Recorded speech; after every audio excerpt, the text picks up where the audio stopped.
if we record on Friday all the time, we're all going to be in our casual wear. Wait, but it makes that sense. actually is a good thing. It makes sense. It's a casual show, a casual Friday. Yeah. All right, we are live. Hello and welcome to the In the Tank podcast, episode 192, the podcast that explores the work of think tanks across the country. As always, I am your host, Donald Kendall. And joining me via the interwebs, I've got Justin Haskins, executive editor at the Heartland Institute. How are you doing today, good sir? I am doing so well, Donald. I am doing so well. It's great that Isaac isn't here because now I've moved up the ranks and now my name gets second in your introduction because Jim's the newbie, so he gets to be third. I'm so excited about that. You know what? Your enthusiasm is so off the charts that I'm going to make you second going forward, regardless if it's Isaac's on. So just keep that in mind. We'll see. I doubt it, but all right. Unfollow him on Twitter, by the way. Also joining us, we have got Big Jim Lakely, Director of Communications here at the Heartland Institute. How are you, good sir? I am doing just fine. Happy to be on the first ever live podcast broadcast. What do you call these things anyway on YouTube?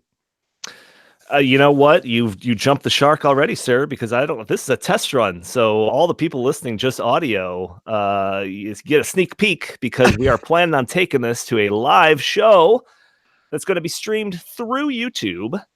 But this is a test run, so that ain't happening, Jim. So you really blew it. You really blew it. This is why he's number third in the introduction. You secured yourself as the third introduction. That's what I was going for, so I'm happy. All right, excellent. So we have got a couple of topics here to talk about. We're going to be talking about socialism. We're going to talk about charter schools. And I also have an interview with a gentleman named David Almasi from the National Center for Public Policy Research that we'll be getting to shortly. But before we get into any of that, I want to talk a little bit about that Chernobyl show. I mean, we could talk about Game of Thrones, but that obviously is a hot topic. We're not talking about Game of Thrones. Ever again, apparently. That's a really sore spot for me. Yes, it is. Yes, it is. So, Justin, have you canceled your HBO since the show's off? No, but that's a great idea. Maybe I should. All right. Well, before you do, you might want to take a look at this mini-series called Chernobyl, which I've actually talked with you about last week. We talked all about it, but now there's 3 episodes out. And I must say that it is probably the most horrifying thing that I've seen, period. I seriously can't even think of like a horror movie or like a scary show or anything like that compares. Like, it is horrifying. So I'm continuing on with my mission to get Michael Schellenberger from Environmental Progress on here to kind of talk me off the ledge when it comes to nuclear power. But Jim, you are a big fan of the show too, right? Yeah, I had high hopes for it. It was shown during promos when Game of Thrones was wrapping up, and I'm a Gen Xer. I was 15 when the Chernobyl accident happened, so I remember this very well. So I was curious that they were going to make a mini series out of it because, it was kind of shrouded in mystery. Obviously, when Chernobyl happened, the Soviet Union was a closed society. And in fact, in the show, they take great pains to make sure that this bad news doesn't get out because it would undermine, the mission and the Soviet Union itself and communism itself. So they couldn't let it get out. And so it was always kind of shrouded in a lot of mystery. And so it's only 3 episodes in, but it's been really enlightening. Now, obviously, there's been so many things declassified. And in fact, this series is based on a book called Voices of Chernobyl, as I understand it. So this is the real story of what happened, that awful, almost a global catastrophe. Well, yeah, and that's the thing that they really surprised me about it because, this happened 3 years before I was born. So I basically only have like a passing knowledge of it. Like, obviously, I know that it was a nuclear disaster, meltdown, stuff like that.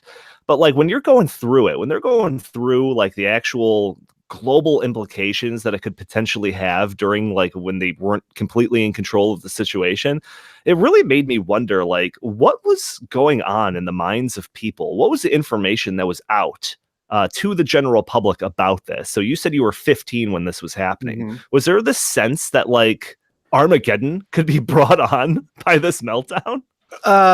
Because that's the sense that they have in the show. Yeah, well, that's the sense they have in the show. I can say I don't have a memory of when I was 15 of thinking that the world was going to end because of Chernobyl. I mean, Right. when you're 15 years old, and you've never traveled internationally, I mean, Russia and Eastern Europe, is literally on the other side of the world, and it doesn't have any real effect on you. And you always thought, well, this is kind of typical of the Soviet Union. They don't have the technology of the United States that the West has, that these kind of things tend to happen more in those kind of societies. So, there wasn't really a sense that, at least as a kid, as a teenager, that this was going to affect us and going to affect a whole lot of people outside of the Soviet Union. But, as you see in the show, this was very, very close to being something that could have killed tens of millions of people almost immediately, and many more down the line. So it's chilling. I think the show is, as you mentioned, it's kind of a horror film. Yeah. It's kind of a horror genre too. I'm not a Right. big horror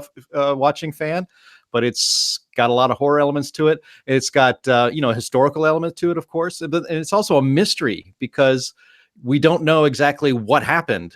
Why did the core explode? Well, What's cool is that these two scientists are talking, and actually every scientist on the show are racking their brains. They can't figure out how the hell that happened. It should not happen. And so we're still only 3 episodes in out of 5, and we still don't know exactly what happened. So I'm looking forward to seeing that mystery revealed. Well, Justin, there's one aspect of the show that I think you would be really into, because I think that you were kind of talking about it under like the idea that this is just kind of like the liberal propaganda trying to like make nuclear power look like it's completely unrealistic to pursue. But one of the things that I've really picked up on, especially in like the latest couple of episodes, is the anti-Soviet Union sentiment that they're going on. They really paint the Soviet Union as this like inept and ineffective bureaucracy that is just like really fumbling the situation in every regard. So it's there's this one scene, and it's not really a huge spoiler or whatever, but they introduce like this team of like miners, like coal miners that they're going to have to use. And it starts off introducing them, and it's like they're like just kind of chit-chatting back and forth at a bar, just having fun. And the one guy tells this joke, and he says, what do you call like a giant machine that takes like 30 gallons of gasoline to run, spouts off a whole bunch of dirt and soot and stuff like that, and cuts an apple into 3 pieces? A Soviet machine that's supposed to cut an apple into 4 pieces. It's so great. But I mean, Jim, we were talking about it too. Like there's a ton of that kind of like anti-Soviet Union sentiment throughout the show. Yeah, what's interesting is now I've gotten in the habit, thank you, Donnie, of reading Reddit threads and subreddits on almost every program I watch now. And so after getting started with Chernobyl, I looked for the Chernobyl TV subreddit. And what's interesting, a couple of interesting things about that. One is that the creator of the show has actually jumped in there and engaged with the fans. I mean, it's not as big as like a Game of Thrones subreddit, of which there were probably 1,000 subreddits just for Game of Thrones. This is much more niche and narrow, so it's kind of interesting. And you can have the creator of the show pop in and you can read what he has to say.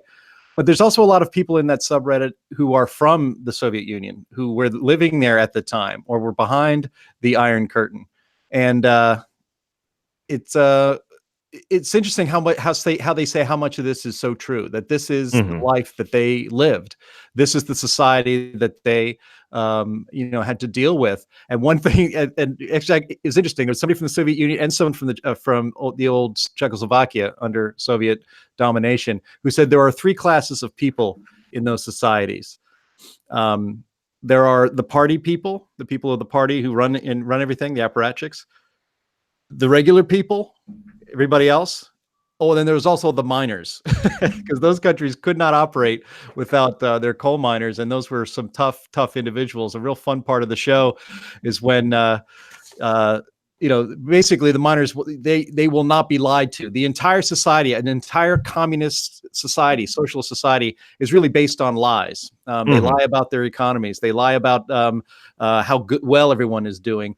Miners don't live in a world of lies. They live in a world of life and death underground. And so miners just do not put up with it. And so they got off the bus and they were handed these face masks, and they walk in to talk to the party man, the apparatchik, and the scientist, and he's still holding the mask in his hand, and he throws it on the desk. He says, Do these things work? He goes, to an extent. He says, if they worked, you'd be wearing them. Right. And walked out. I mean, these guys just do not put up with this stuff. And it's really kind of refreshing to see that aspect of a communist society accurately reflected. Well, speaking of accurately reflected, you were telling me about kind of an aspect of the show that you thought wasn't being accurately described or whatever by a different podcast that you were listening to, which got you a little heated. So I want you to talk about that for a minute. Yeah. I mean, I'm not as heated as Justin gets about the ending of Game of Thrones, but I still got a little bit. Don't bring that up. It's still hot. It's still a hot topic. Don't bring too soon, man. Too soon. Didn't mean to pick that scab, Justin. I'm sorry. There's actually a podcast that I listened to a lot while finishing up Game of Thrones. Listen to, they have very interesting discussions about the show, and we're as disappointed about the ending as we were. So I thought, hey, I'll give these guys a try. They're also covering the show Chernobyl, and they're millennials. Through the conversation, you realize one guy's in his early 30s and he's married. And so they were born, I think one guy was like 4 years old when Chernobyl exploded. The other one might not even have been born. And so they're watching this, and there's a great scene in Chernobyl, the first episode, where there's an old gentleman. He must be in his 80s, in the corner of the room. This is when so all the scientists and the people who run the plant have gotten together in a room, and in the corner, sitting in the corner, there's an old man with a cane.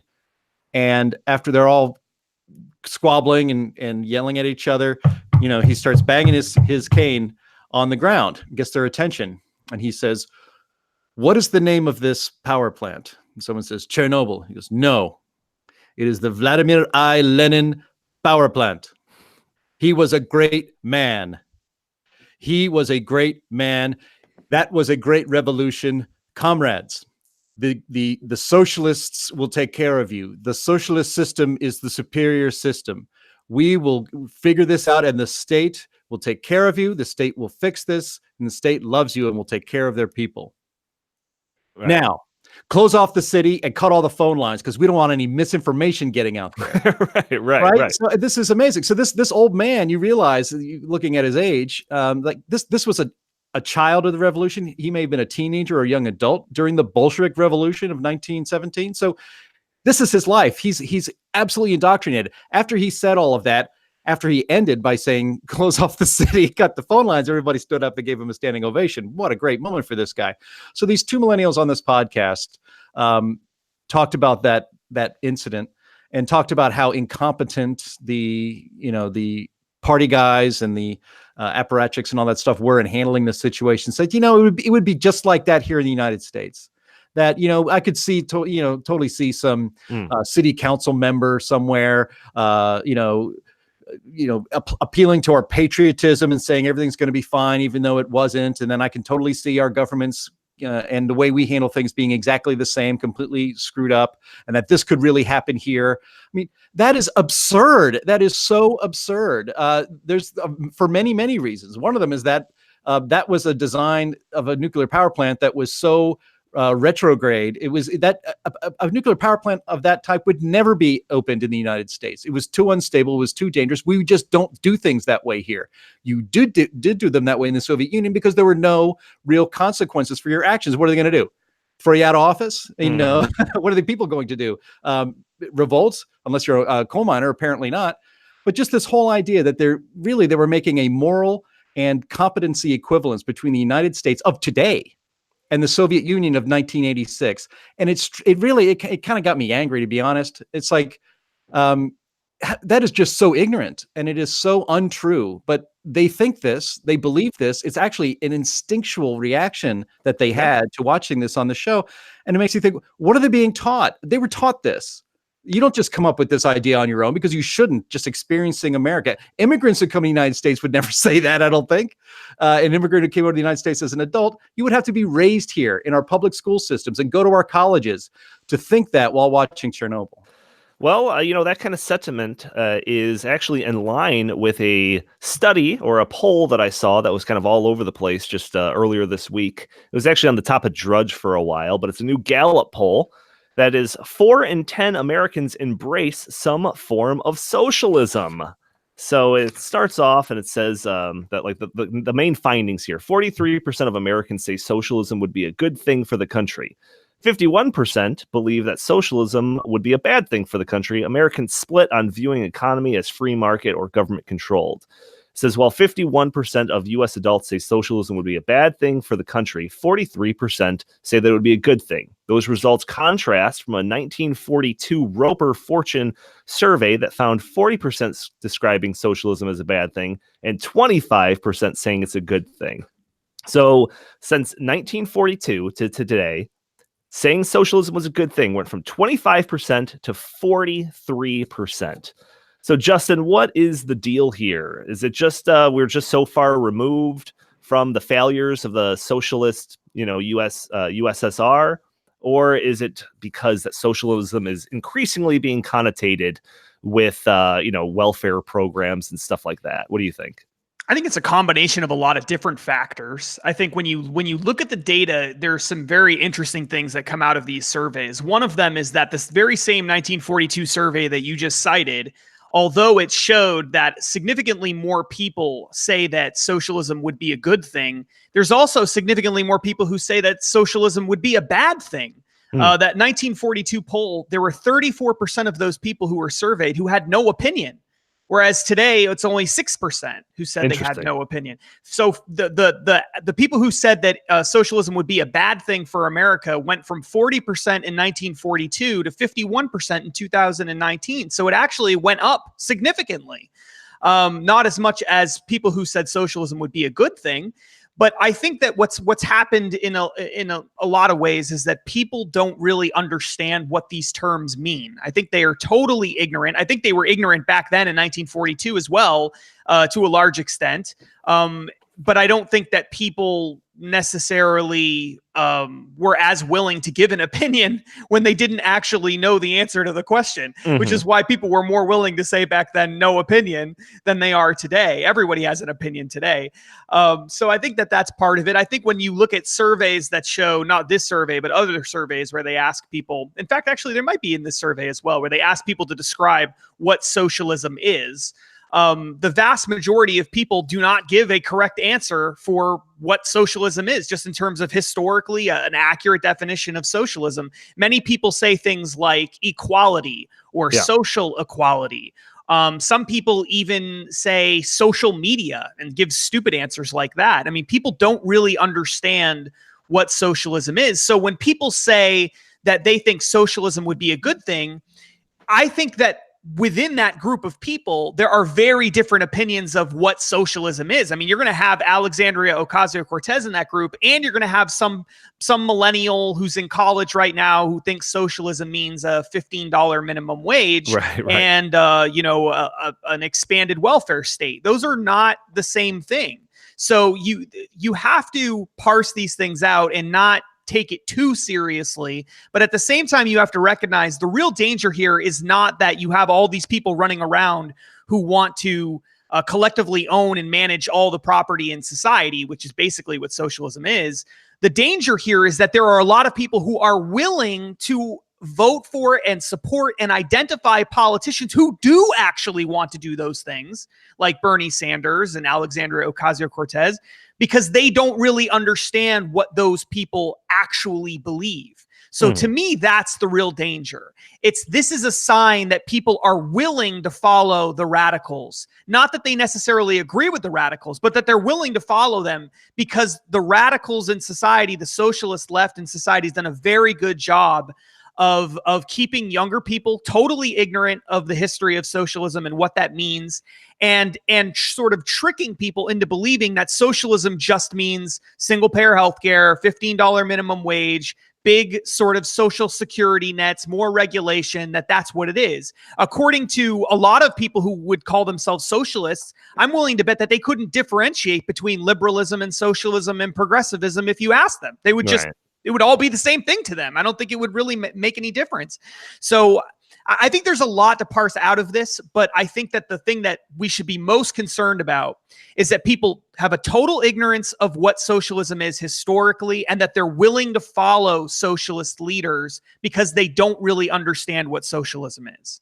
Yeah, I mean, even further in this article, it says previous Gallup research shows that Americans' definition of socialism has changed over the years, with nearly 1 in 4 now associating the concept with social equality, and only 17% associating it with the more classical definition of having some degree of government control over the means of production.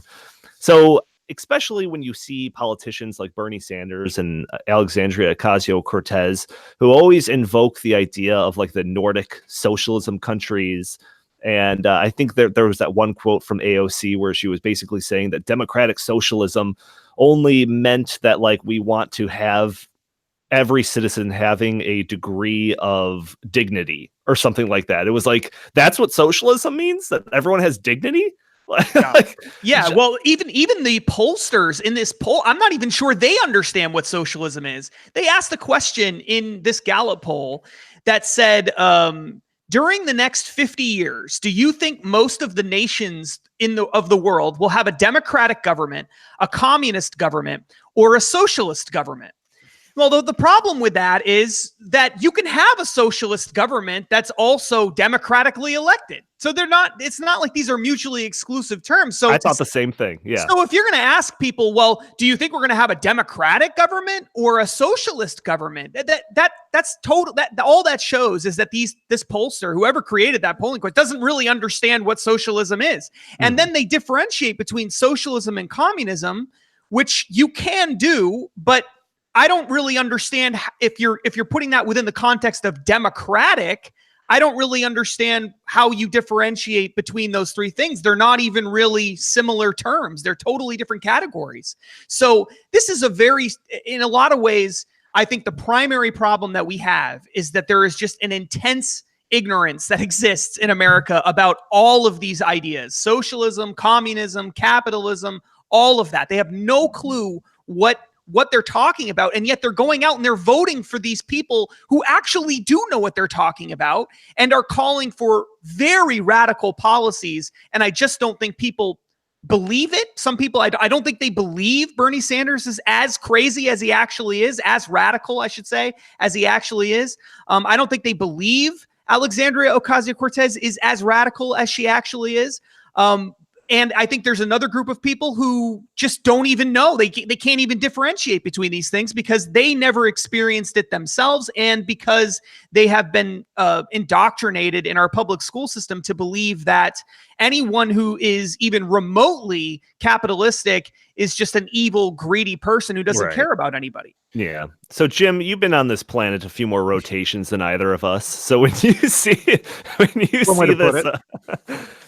this poll that shows that 43% of Americans view socialism positively, what's your reaction? Well, I'm horrified as Justin is. It actually helps explain why I got mad at those podcasters that were making the equivalence between the Soviet Union and in the United States. I mean, it's just such a moral failing to even remotely compare our societies, and it really exposes a kind of cynicism that I think has been kind of indoctrinated among our youth over the last couple of generations. I mean, I thought Gen X was kind of cynical. That was kind of our trademark, but it's nothing compared to some of the others coming up, I suppose. But we had an event last night here with Steve Moore, and the Trump policy economic advisor, and we had a special guest MC instead of myself, although his plane was late, so I had to do a little soft shoe on the stage to kill time. And I actually talked about Chernobyl to the audience as well, and they were really kind of interested in hearing what I had to say about it. And I think maybe I've helped promote the show, so I want that check from HBO. But, Dan Proft, who's a local radio talk show host, talked about he used actually my story about Chernobyl and my annoyance at those podcasters to talk in his own way about socialism, because I actually played our socialism video that features one Justin Haskins for the audience as well. It really kind of kicked off the evening very well. And so Dan Proft got up and talked about socialism, and he brought up these polls actually, and how disturbed he was by it. And he says, instead of just talking about how bad socialism is, you have to defend capitalism. Now, capitalism is kind of a dirty word, but it shouldn't be. ask a millennial or a Gen or someone from Gen Z, do you like Uber? That's capitalism. Right. Do you like Airbnb? That's capitalism. Do you like Instagram? Hey, that's capitalism. Socialism cannot create such things because socialism is not a dynamic economic engine, and it does not allow the freedom for these things to happen because socialism is government control. So if you present the things that millennials and Gen Z take for granted, like their phones, iPhone is capitalism. And so I thought that was a really important message because you have to have that positive defense of capitalism, as well as talking about how bad socialism is. Yeah, no, that's actually a very good point. Good sir. Yeah, I think that one thing that touching on that is that if you go back and look at Gallup polls from 2000 and last year, 2018, and you look at people's positive views of capitalism and their positive views of socialism, what you see is that the positive view of socialism has actually stayed basically the same among younger people going all the way back to 2010. It's pretty much the same. It's about half of young people say that they have a positive view of socialism, but the view of capitalism has gotten significantly worse over that same period of time. And I mean, it is in a death spiral, basically. If you look at 2010, Gallup, they asked younger people, 18 to 29, do you have a positive view of capitalism? 68% said they had a positive view. In 2012, just 2 years later, it went from 68% to 56%. So it dropped by 12 percentage points in 2 years. 4 years later, in 2016, they asked again, and it was 57%. So it was basically the same. But then by 2018, it had dropped down to 45%. So over 8 years, from 2010 to 2018, the positive view of capitalism dropped by 23 percentage points among people 18 to 29. Yeah. So they're obviously, but their view of socialism stayed the same. So people are rejecting capitalism, just as younger people, just as much as they are embracing socialism. In fact, it's much worse, their rejection of capitalism. Yeah. Similar to like just like how like the political discourse is getting, I really feel like that just everything in society is getting so like either black and white, just like you either love it or you hate it and stuff like that. And one of the examples of this that I think is like where it's really starting to manifest is the experience that you just went through recently, Justin, with the Facebook ad account. And all you wanted to do was promote this video of you talking about how socialism is bad, and they shut you down. So I came across this press release from from an organization called the National Center for Public Policy Research, and they were talking about the concept of debanking. So this is like what conservatives have been going through with social media and stuff like that and being censored, but like amped up to a whole nother degree. So I immediately reached out to this organization and said, yeah, we need to talk about this. So I cut this interview just a couple of days ago. So I'm going to have my producer, Andy, play that for us now. All right, so joining me today, I have David Almasi, Vice President of the National Center for Public Policy Research. How are you doing today, good sir? Doing great. Thanks for having me on. Oh, absolutely. Yeah, the concept of banks terminating accounts based on your political positions is terrifying to me. And that's why you're joining me today. But before we get into that interesting conversation, can you just tell us a little bit about yourself and your organization? Sure. I have been in the conservative movement since I graduated college way back in the 80s, and have been working at the National Center for most of that time. And one of our programs, the one that we're going to be speaking about today, is called the Free Enterprise Project. And it's a shareholder activist group. It's one of the few shareholder activist entities on the right. And we own stock in a lot of major corporations, and we use that stock to be able to remind these CEOs and other corporate leaders that they need to be true to the free market underpinnings that made them great in the first place. Unfortunately, these days, the left is using corporate America as a muscle to promote their causes, promote their ideas, and it's not fair to political debate, and it's not fair to us as shareholders and investors in these companies. Yeah, it's kind of getting scary because this is almost becoming a kind of a trend out there if it's not truly becoming a trend. But let's get to the topic at hand. Let's start at the beginning. So you, during a shareholders meeting, confronted J.P. Morgan Chase chairman and CEO Jamie Dimon about the concept of debanking people based on their political positions.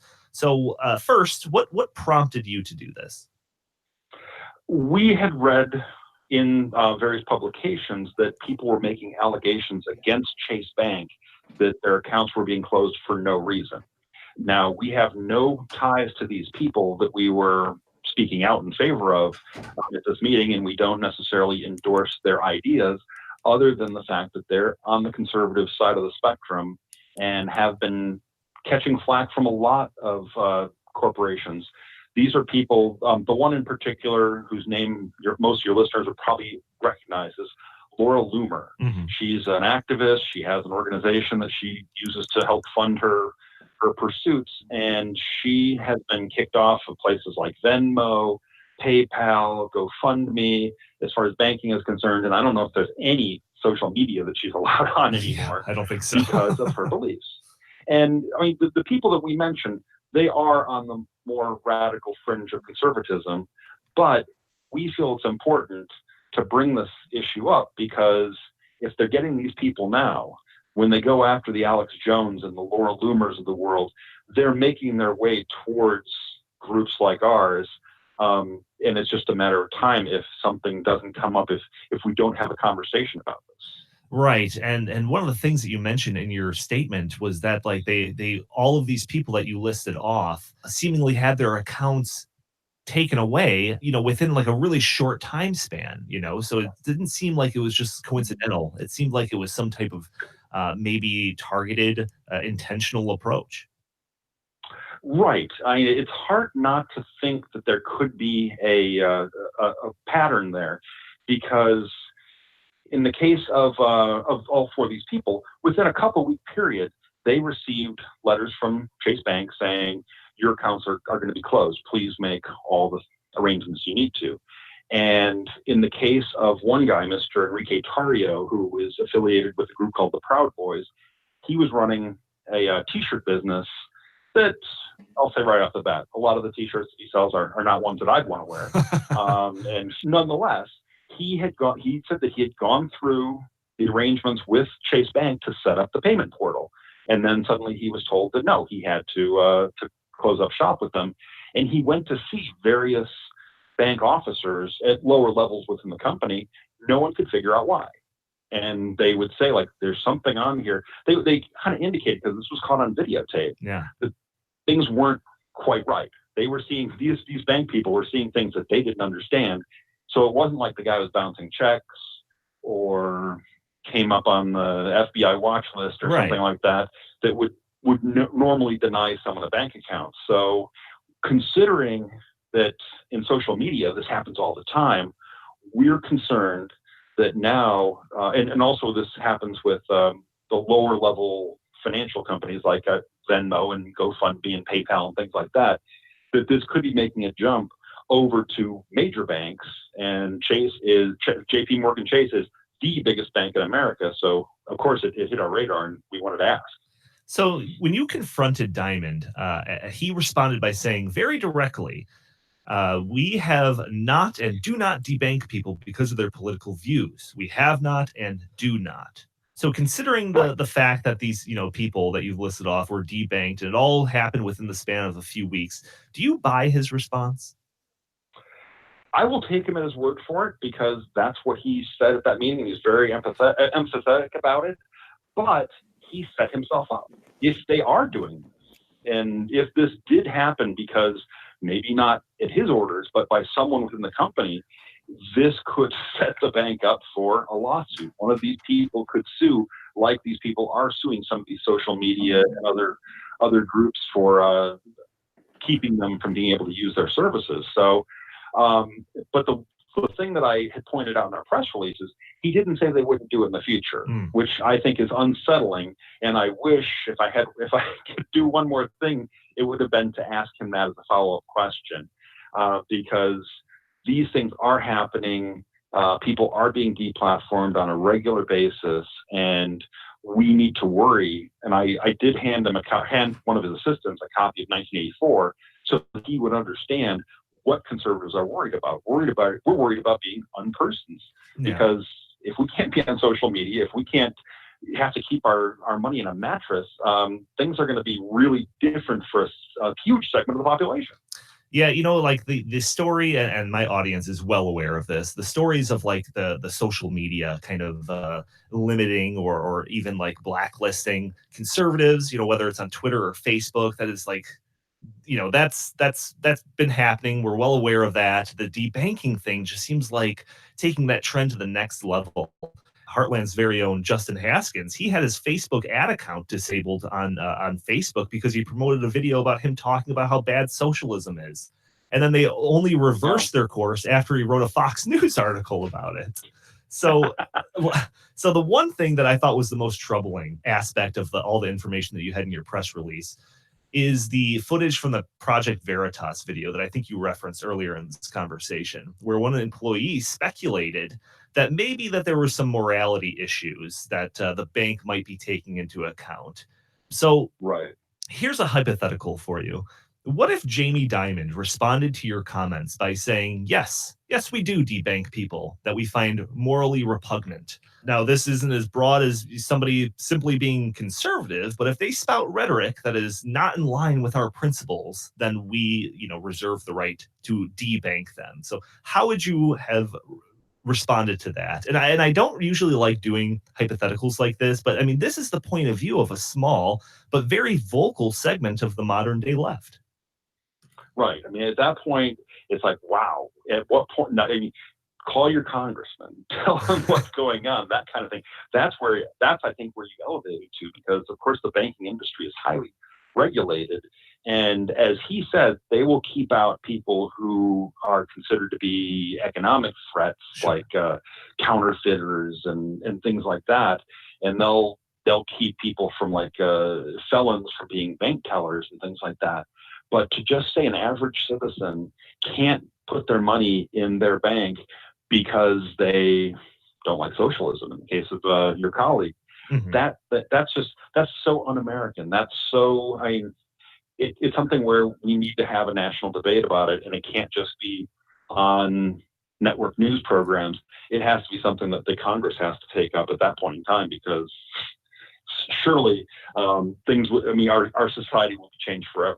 Well, this seems to be kind of like a hurdle that, we as conservatives are kind of facing when we talk about these social media companies like Twitter and Facebook doing similar things. It's like what the response is when we're seemingly outraged about this is like, well, they're private entities. They could do whatever they want. So, I mean, do these banks have the right to discriminate on the basis of political affiliation? I would kind of go to the Grove City approach, if that's what we're going to have to do, is that if the banks are getting any federal support, which obviously they are, and coming down on any federal regulations, which obviously they also are, that then they should be having to answer to the federal government about what they're doing to certain citizens. I mean, because obviously, if you wanted to go to a restaurant and they wouldn't let you in for one reason or another, that would be something that would fall, I think, down to civil rights and other kinds of regulations. So why can't banking also be in this? And of course, I would rather not the government be involved, sure. and that's why we were there. That's why we were there as private citizens and investors in the company. But if it has to go that way, then I think it will have to go that way. I think you had mentioned somewhere in your comments that, like, if the bank is doing this, like, should we tell, conservatives that maybe you should take your banking elsewhere or something like that? So, I mean, is that, I guess, the first line of defense is just kind of like the voting with your dollars, kind of the free market approach? Absolutely. That's a good way to get things going without having to get the government involved. Conservatives have tended over the years not to be involved in boycotts or anything like that, partially because that's just not in their nature, and partially because if you boycotted so many things for one reason or another, you didn't like what their politics were, there wouldn't be a whole lot of things you could do or things you could buy. I mean, Coke and Pepsi, both are bad politically, so you're kind of putting yourself out of the soft drink industry. and movies and entertainment.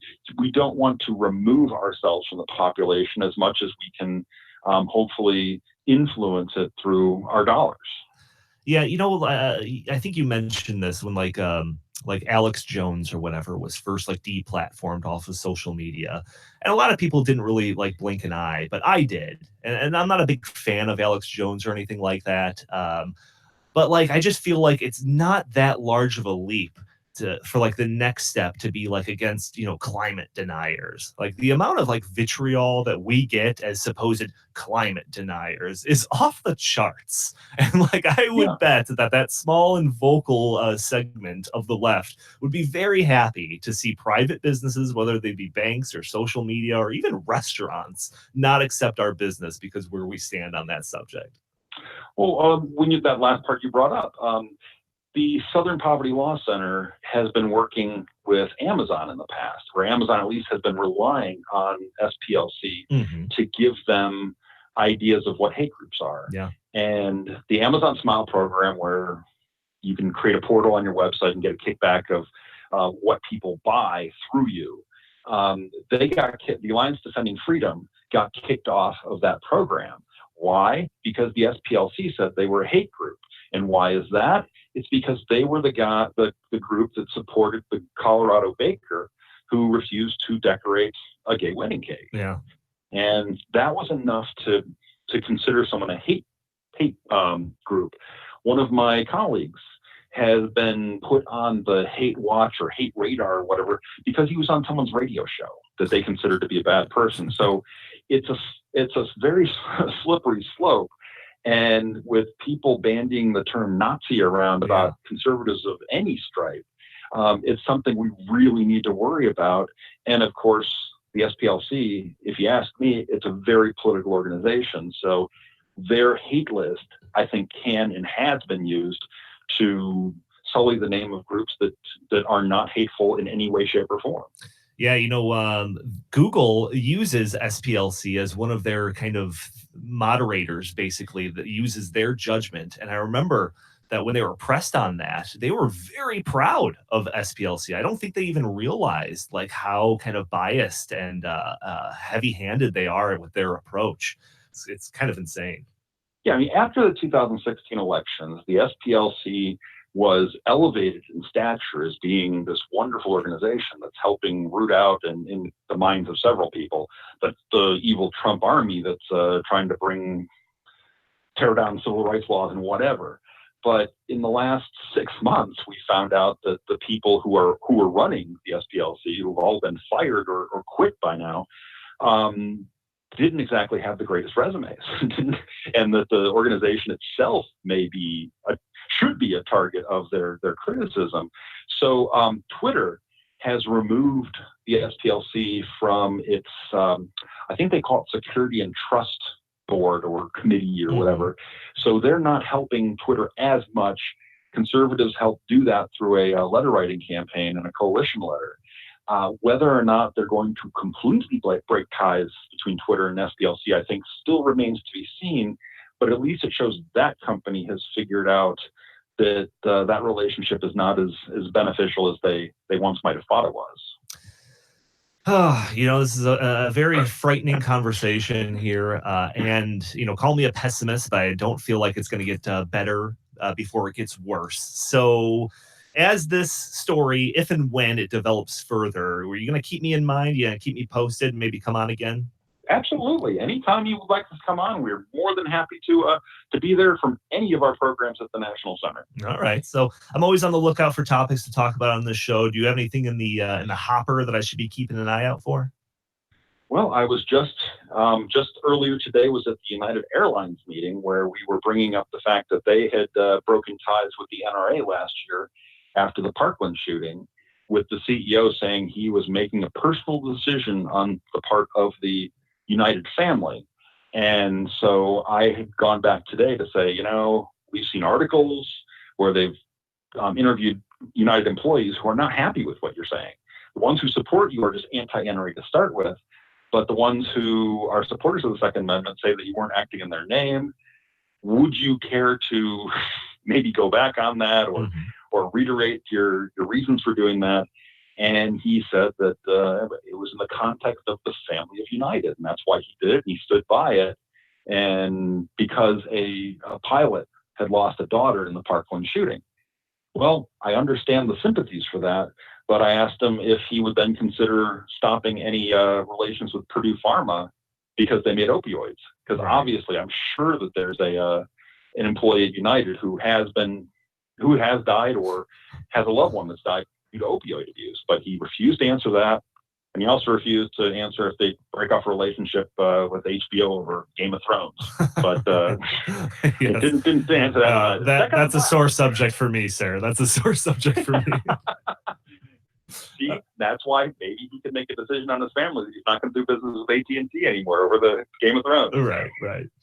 All right. For those that are particularly interested in the work of the National Center for Public Policy Research, where can they go to stay up to date?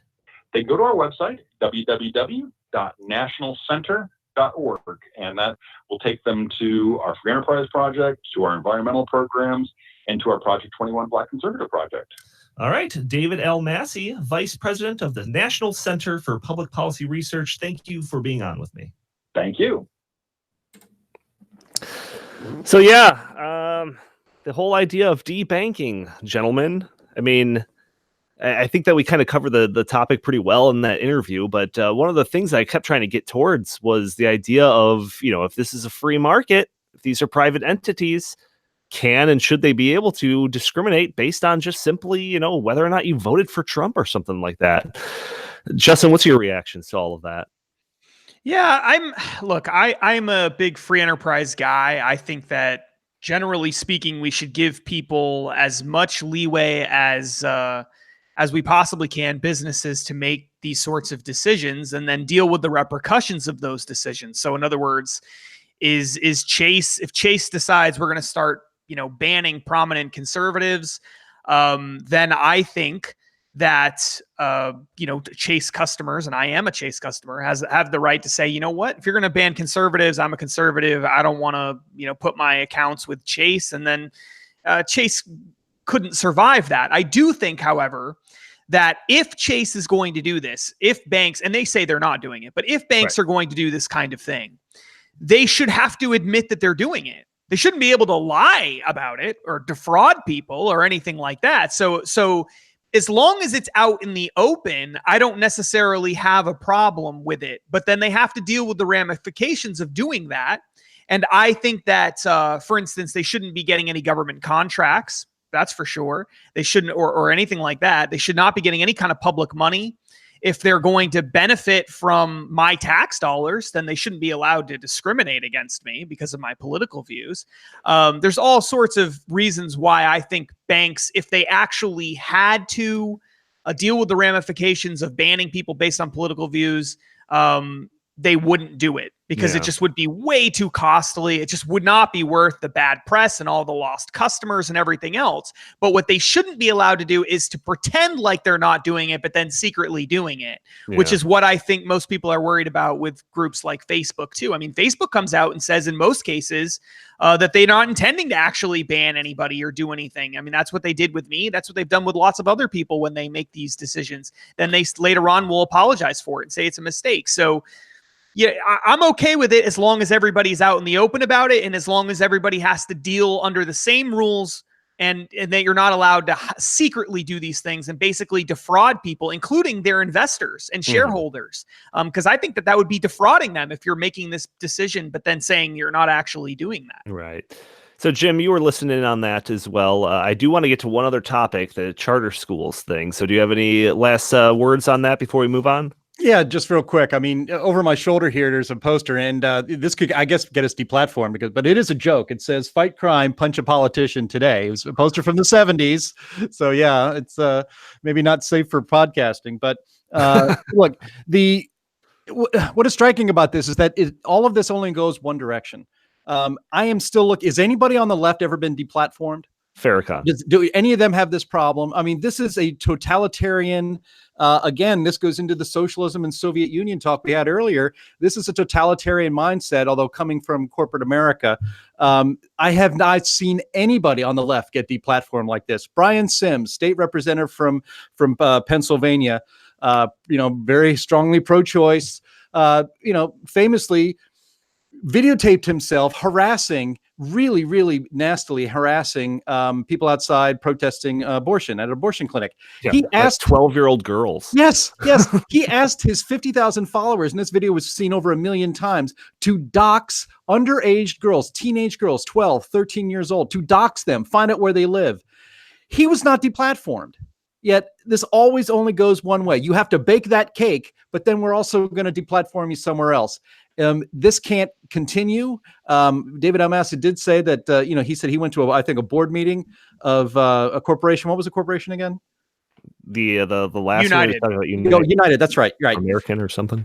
That's right. Yeah. And so conservatives are starting to use the tools of the left because these rules have to apply to everybody, or they shouldn't be, or these rules have to be thrown out because they can't just only apply to conservatives and letting everybody in the elite and the ruling class do whatever they want. That's not American, and that cannot be allowed to stand. Conservatives are starting to join these corporate boards and go to these shareholder meetings and start to push back at this sort of thing. There's a friend of mine, Steve Malloy, is a stockholder of Exxon, and he goes to Exxon and says, "Stop all this green nonsense, stop, and all of that, because you have a voice as a stockholder to do that." And so conservatives need to do more of that. We need to push back on this. This is actually one of the most important issues, First Amendment issues of our time. Yeah. It's a very interesting topic, and I certainly want to stay on top of it even more because, like I said in that interview, I'm kind of a pessimist on this. I could see it going further in that direction, and you could see businesses weighing the benefits of what do we want to look like a company that caters to MAGA hat wearers? I don't know. I think we should stop them. So I almost think that I can go more in that direction, but we'll talk on this in the future more. But I want to jump to this last topic. It's an education topic. We're going to talk about charter schools a little bit here. So what I've got in front of me is an article from David French, who is a senior fellow at the National Review Institute. And it's an article titled, "Bernie Sanders Launches a Deeply Misguided Attack on Charter Schools." So in this, he talks about the charter school movement. It's granted an invaluable degree of educational choice to families who long lacked the flexibility that prosperous suburbs or upper middle class parents take for granted, and its extraordinary growth is a bipartisan achievement. So why did Bernie Sanders announce last week that if elected president, he would declare war on charter schools? His poorly named Thurgood Marshall Plan for public education would ban for-profit charter schools and halt the use of public funds to underwrite new charter schools until they complied with a series of federal conditions that would change their governance and facilitate unionization. In doing so, it would remove many of the distinctive qualities that helped make charter schools truly competitive with conventional public schools.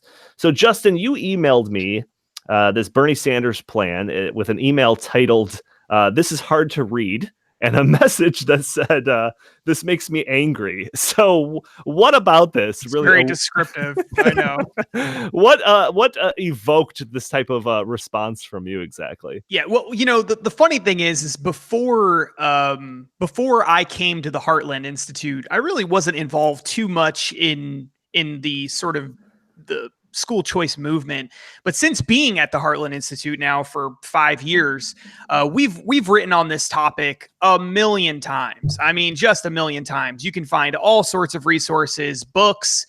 You can find policy studies, policy briefs, research and commentaries, all kinds of stuff at heartland.org for this topic. And so I'm very, very familiar with the background on school choice and its effects and how successful it's been. It's actually one of the very few, I think, reform ideas that exist.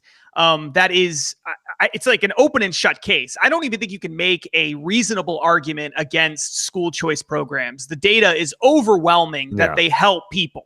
And it makes perfect sense why they would, right? I mean, when you have a monopoly, monopolies are never good. And that's what the public education system is in much of the country, where you don't have any options at all unless you have enough money to send your kids to a private school. And in a lot of rural parts of the country, they don't even really have a lot of private schools.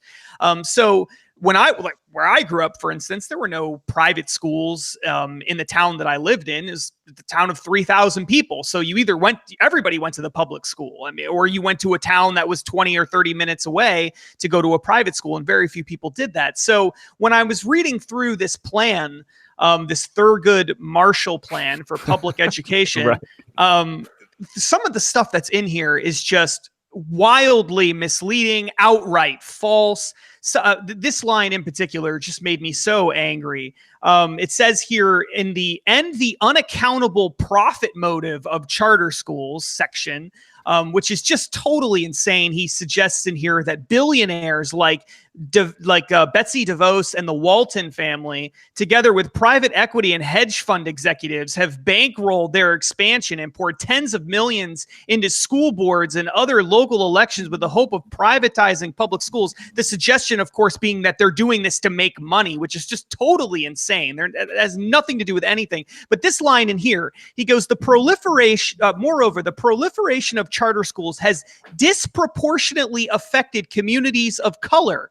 17% of charter schools are 99% minority, compared to 4% of traditional public schools.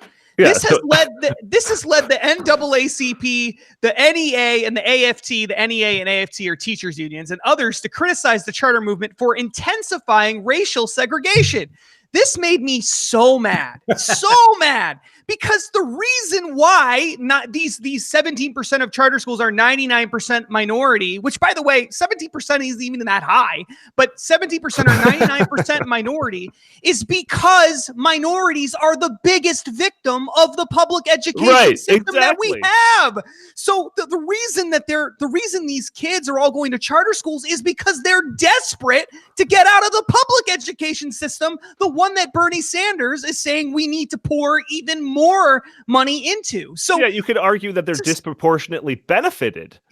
They are disproportionately benefited because they disproportionately need it, because they're in public schools that are failing them. So no one's forcing these kids to go to charter schools. They're voluntarily choosing. Yeah. They're begging. Right. They are having lottery systems to try to get into these schools. What? So this is so offensive that he would list it like this, as though this is some kind of a racist plot by the Walton family and who's giving money away freely to benefit these schools.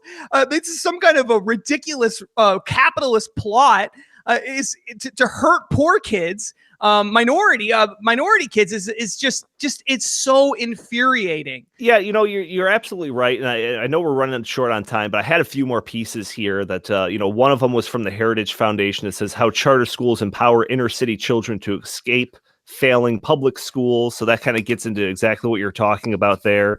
I've got this piece from Corey DeAngelis he's the director of school choice at the Reason Foundation, talking about a new study that shows that private schools produce the same academic outcomes, but for a third of the cost of public schools. So it's just like, it gets to a point where, like you were saying, the evidence is just overwhelming. That just shows that school choice, it just brings all of these benefits. And it's just like, I don't even know how they deny it at this point anymore. And I think like the real kind of takeaway is the first sentence in that first article that I was talking about, the National Review Institute article. It says that the Vermont senator's message to parents is clear and repugnant. I and my teachers' union's allies know better than you what schools are best for your kids. So, I mean, I don't know. How do you respond to this type of this rhetoric, Jim? Well, I just wanted to say that I wish I could have added something to what Justin had said on charter schools and Bernie Sanders' attitude, and I can't, other than to say this. And I'm sure Justin has probably made this point a lot as our chief Stopping Socialism project runner, is that socialism doesn't care about you. Right. The individual. Socialism does not care about you. That's what's so infuriating about watching people kind of look up with doe eyes at Bernie. Oh, Bernie and socialism and AOC. Thank you. They care about me so much. No, they don't.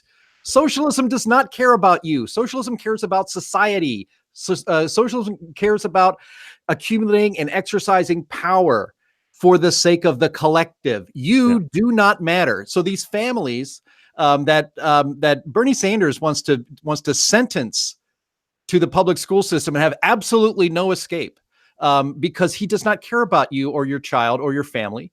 He cares about controlling the education system in the United States. And so that's what everybody needs to remember about socialism. This goes back to the beginning of this podcast. The Soviet Union did not care about you either. It cared about the society, the greater good. about the Soviet. Greater good. Yes. That's right. Yeah, and just to sort of, because we didn't really actually provide any evidence throughout this of why school choice works, but I did want to quote this. I pulled this from a research and commentary that's just a product produced at the Heartland Institute by the Government Relations Department. This was written by Tim Benson, who's a policy analyst for us. He deals with education issues all the time.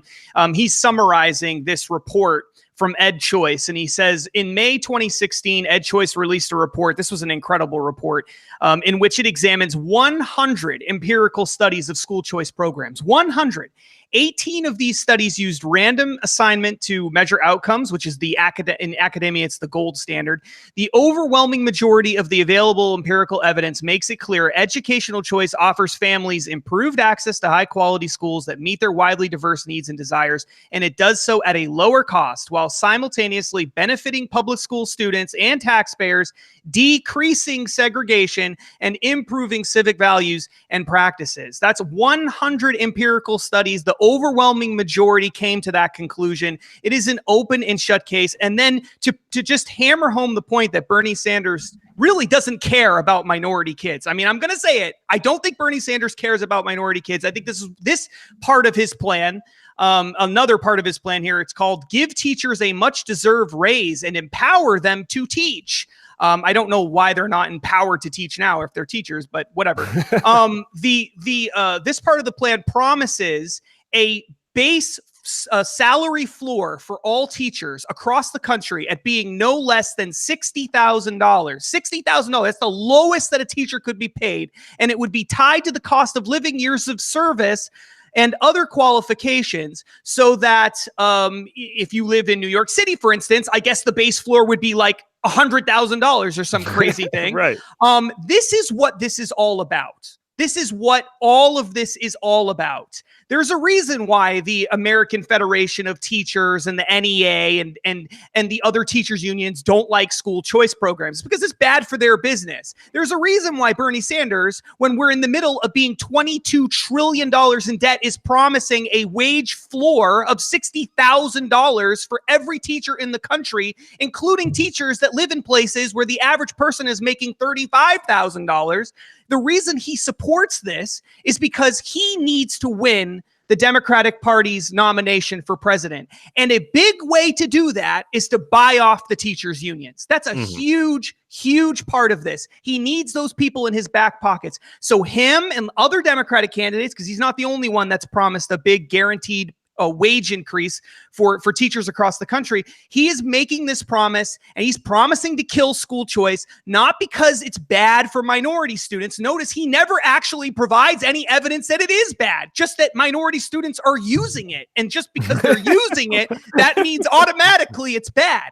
By that logic, everybody who shops at Apple is a victim of Apple because they shop there. It's a ridiculous way of, it's just totally illogical, but this is what this is all about. It is about control, power, increasing the size of government, and most importantly, winning elections for Bernie Sanders. That's the primary goal here. The teachers unions hate school choice. He needs the teachers unions to win, and so he's making these promises to keep those people in his back pocket. He should be ashamed of himself. He is literally exploiting the young minority children in inner cities who are struggling in the existing public school system. He wants to take those kids, take opportunities away from those kids, and instead force them into school systems that have been run by people in the Democratic Party, which he is now trying to become the face of, for decades and decades and decades. And he should be